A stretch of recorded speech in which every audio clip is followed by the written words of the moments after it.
कहते हैं बेटियां नाजुक होती हैं, मगर क्या कभी किसी को बेटियों से ज्यादा मजबूत पाया है? दिल में हजार उलझने होती हैं, मगर चेहरे पर कभी जाहिर नहीं होने देती। हर बात पर सर तस्लीम खम करके सबका मान रख लेती हैं। माँ के आंसू चुपचाप समेट लेती हैं और बाप की परेशानियों में भी उसे मुस्कुराना सिखा देती हैं। वो खुद टूट रही होती हैं, मगर घर को जोड़े रखती हैं। बेटियां तो वो दुआएं होती हैं जो रब हर घर को अता नहीं करता।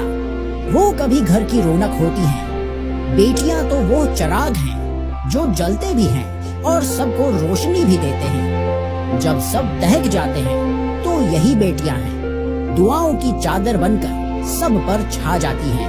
वो खुद के ख्वाबों को कुर्बान कर देती हैं ताकि घर वालों के ख्वाब पूरे हो जाएं। यही होती हैं बेटियां। तो फिर कैसे कह दिया जाता है कि बेटियां कमजोर